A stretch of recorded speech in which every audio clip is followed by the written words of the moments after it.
Gela Kasla, Danse. My name is Tom Seawood, and welcome to Aboriginal Adventures Canada. Today we find ourselves on the central part of Vancouver Island's eastern shore at Campbell River, where we've boarded a BC ferry for the 10-minute journey across the channel to Quadra Island. There we're going to go into the Weewakai First Nations traditional territory and go to their village known as Cape Mudge, where we're going to see a traditional structure carved with totem poles known as an alakwis. And we're going to go across the street to the Numbalese Cultural Center, the building that houses the Lekwata people's repatriated artifacts from the dark days of the banning of the potlatch. We're going to stay in a lodge owned by the band at the north end of the Salish Sea, but we're going to go on an adventure with Aboriginal Journeys, a company with a 12-passenger boat that does whale tours and grizzly bear tours into the southern entry to the Great Bear Rainforest, and also at the gateway to the southern reaches of Johnson Straits, which is the Orca realm of British Columbia. So stay tuned, because you're going to want to come on this adventure with us.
We are crossing Discovery Passage between Vancouver Island and Quadra Island, but just up there is the notorious tight, narrow gap known as Seymour Narrows, which opens to the southern reaches of Johnson Straits, where the northern residents of British Columbia, the famous orcas that people from around the world come to see. In this region of Campbell River and Quadra Island, there's numerous lodges and tour boat operations and float plane companies that will take you into the gateway of the Orca realm and beyond, as well as into the Great Bear Rainforest. And this part of Vancouver Island gives you the closest access to the grizzly bears that are found throughout the spring right through until the start of winter.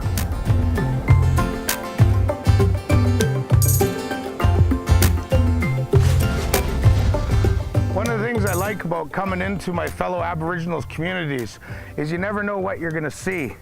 So for the viewer, I highly recommend when you come to parts of coastal British Columbia, drive or walk in or tie your boat up at their dock and come look around, come visit. And you never know what you're going to see. Like this here, we have a weathered log that's being carved into a totem pole. And it hasn't been finished. It was stopped for some reason, which I don't know. And as I've stated, because the crests don't belong to my family's gildas, I can't explain what they mean, other than to say maybe this form at the bottom almost looks like the artist is carving the image of a human. But a little further along, it looks like a wing on the side, and of course legs and feet that look like a bird. I don't know what he's going to put on top of it. But over here we see a face with a big eye, and it looks like a fin coming off the back of the head, and a tail fin curled over. And of course, the human form where the blowhole should be. And when it's completed, I imagine there'll be a dorsal fin. So there you go, the orca, the killer whale, or in our language, magenoch. And at the top of the pole here, feet that look like a bird, and of course the beak and the face of a queek, probably, an eagle. And I can only imagine when this pole is completed, what it's going to look like when those wings come out and stick out maybe 8 or 10 feet on either side, and it's all beautifully carved and painted with the traditional colors, and it will depict the story of a family that lives here and calls this community of Weewakai home. And as you can see, the ways of our ancestors that go back thousands of years are still exercised and practiced and carved in this modern day. So who knows what you're going to see when you come to an Aboriginal community. And I guarantee you one thing, it's going to help you understand our people a little more, but it's going to allow you to step back in time.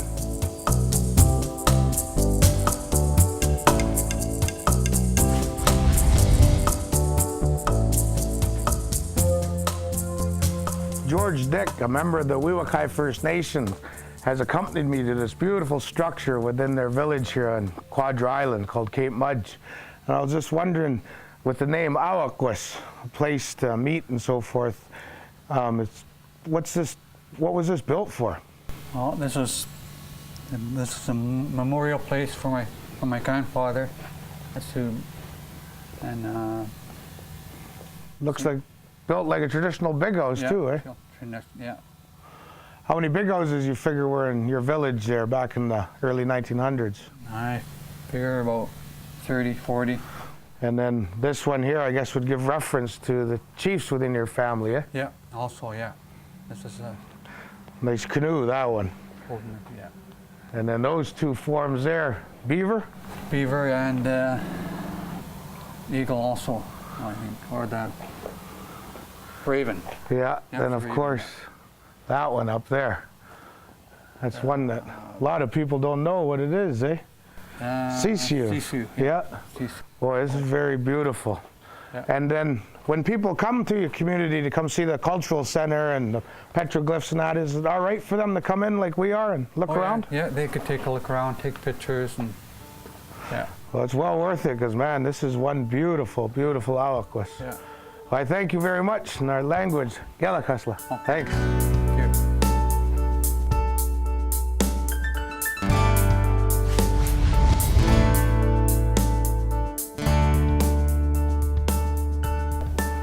We're here in the carving shed behind the Numbalese Cultural Center.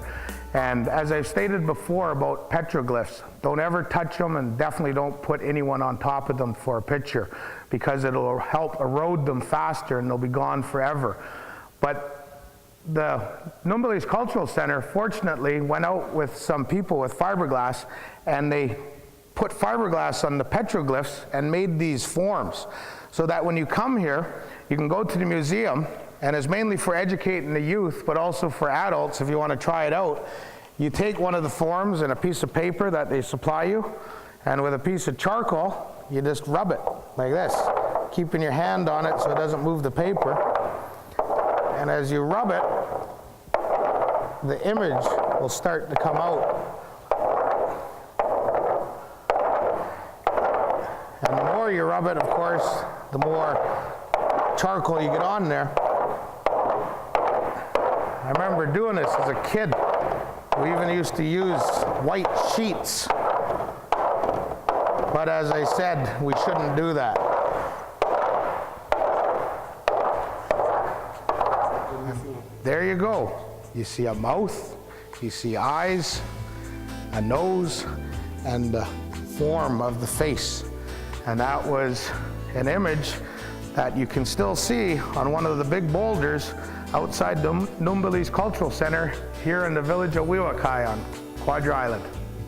And the best part is you can take this, roll it up, and bring it home and get it framed in glass and you can put it on.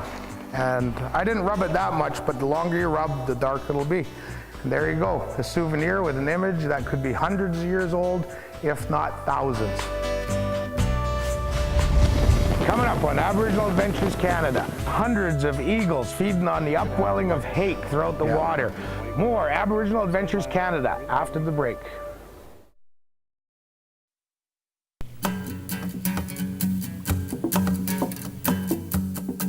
We're here in Discovery Harbour Marina in Campbell River. We're going to board a boat with Aboriginal journeys and we're going to journey into the Lehota traditional territories. And we're supposed to go to a place with a lot of tide and an upwelling of hake where the eagles will be feeding. But seeing as we're with one of the band members from the Lehota First Nations boats, we may as well stop by at the band scallop farm as well. So Let's go on this journey and see what kind of adventures we can have.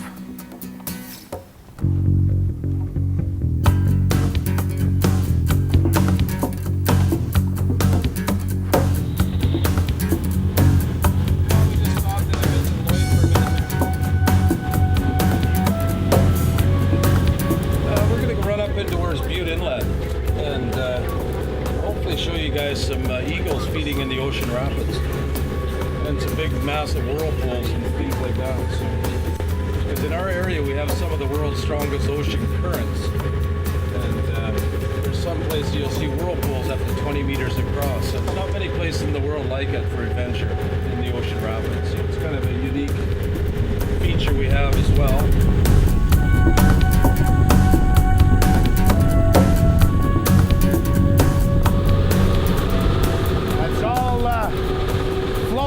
That are holding up thousands of meters of lines. Suspended are nets filled with scallops growing. This is the Weewakai First Nation scallop farm.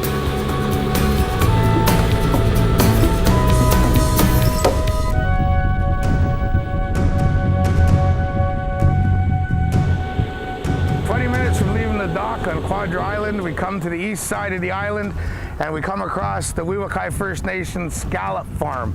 And here they are doing a harvest today in the beautiful weather. These scallops are really good tasting. They're growing at a hatchery into what they call seed, and they place the baby scallops into the baskets and they leave them submerged underwater for about 3 years to grow out to a nice size, harvestable size. But you can't beat any shellfish growing in the First Nations traditional territories throughout British Columbia. The Weewakai First Nation are the pioneers of Aboriginals getting into commercial scallop harvesting, and hopefully what they're learning here through the years, and apparently it's been 7 years they've been doing this, they're going to share that knowledge with other First Nations so that we can economically prosper getting into commercial aquaculture with shellfish. Okay. I just found out this is a husband and wife team. Yeah. And how many years you been doing this, Lloyd? About 5 years now. Better. And do you work year-round out in the farm? Yeah. Oh, yeah. Year-round. How many of these nets do you figure you have down there? 3,000. Probably 3,000. about 3,000. 3,000 and roughly 400 in every basket? Well, We had actually enough have, room for 2-point-something million on the farm. 2-point-something so we million have scallops. over 1 million scallops on the farm We right now. have, yeah. Wow, that's a lot of scallops. 1.2 million I think we have on the farm. Have you guys gotten tired of eating them yet?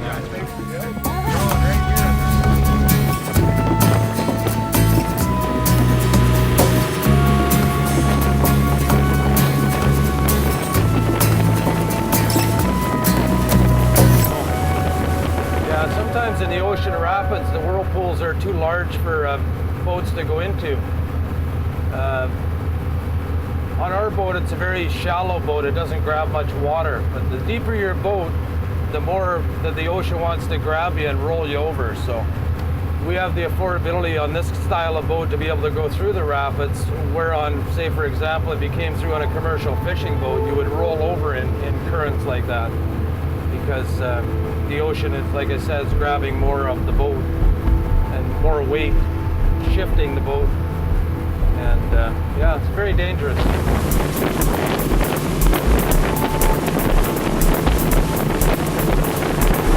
We're right in Erin Rapids right now.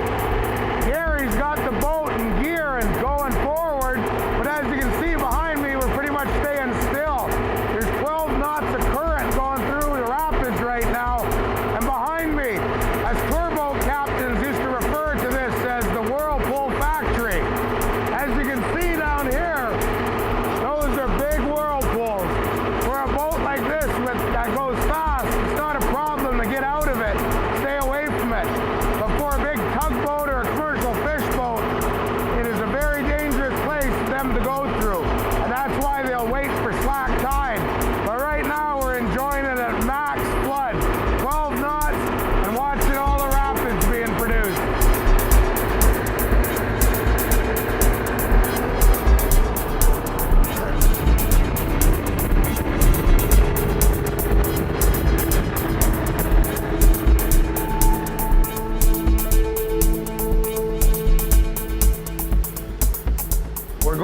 narrow passage called White Rock Pass, and it has a lot of tide in here when the tide's going to ebb and flood.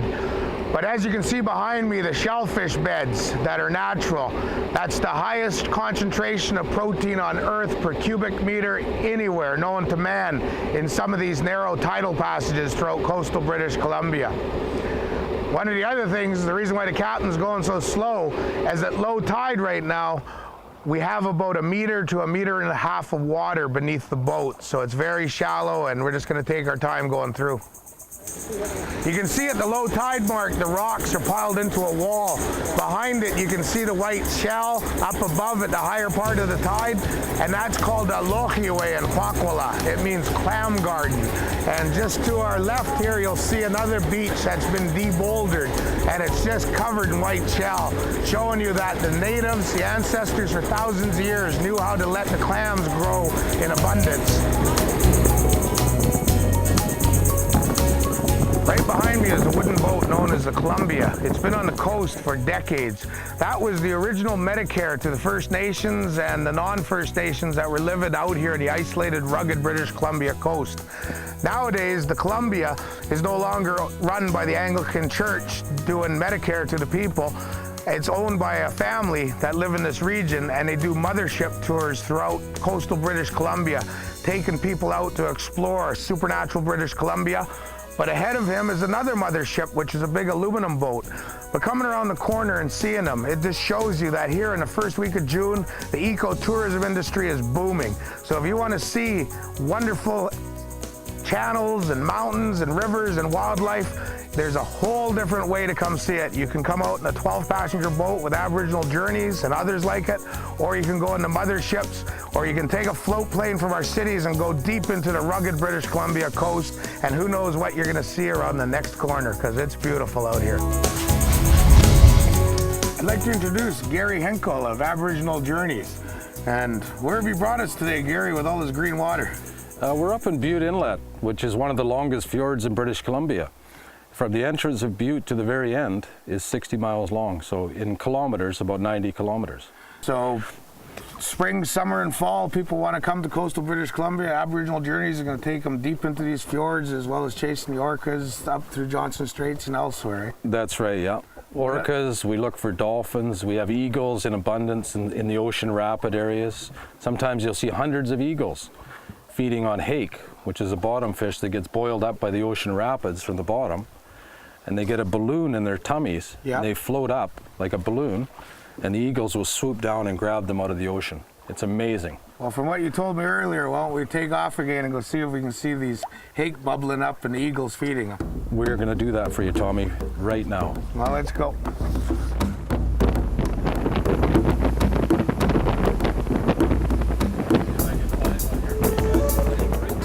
Here we are at Jimmy Judd Island, right in the Yucatan Rapids around Sonora. This is one of the very few places in the British Columbia coast where you can come and see what we're experiencing right now. What an adventure. Hundreds of eagles in the trees, in the air, coming down and grabbing those white things on the water, which are the bellies of the hake that have been pushed up by the current, which is maximum flood.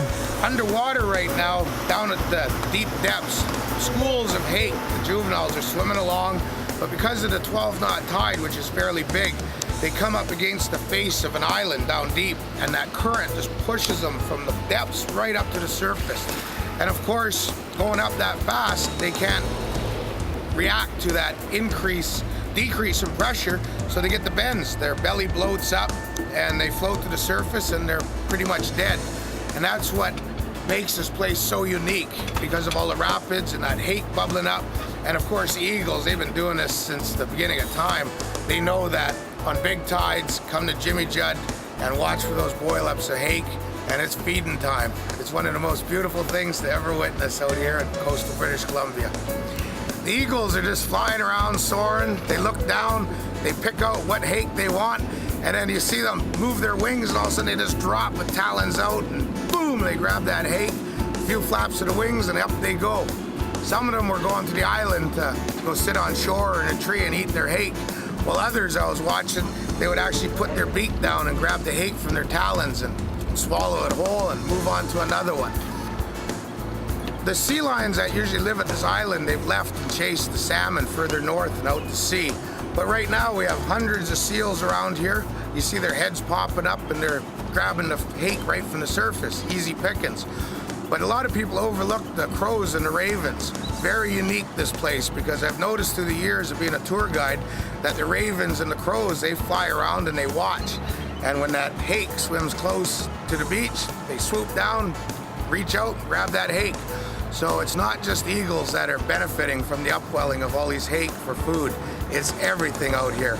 And I've even been here, and right behind me against the island shore, I've seen big lingcod swimming around grabbing the hake right off the surface. And that's unique, because I've never seen that anywhere else in coastal British Columbia.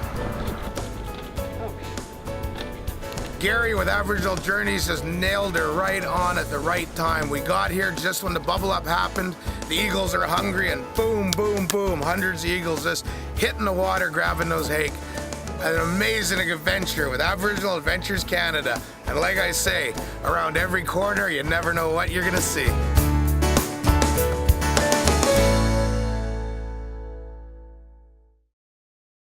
What an amazing day with the Weewakai First Nations. We went to Quadra Island and we went into their village and we saw ancient rock carvings throughout.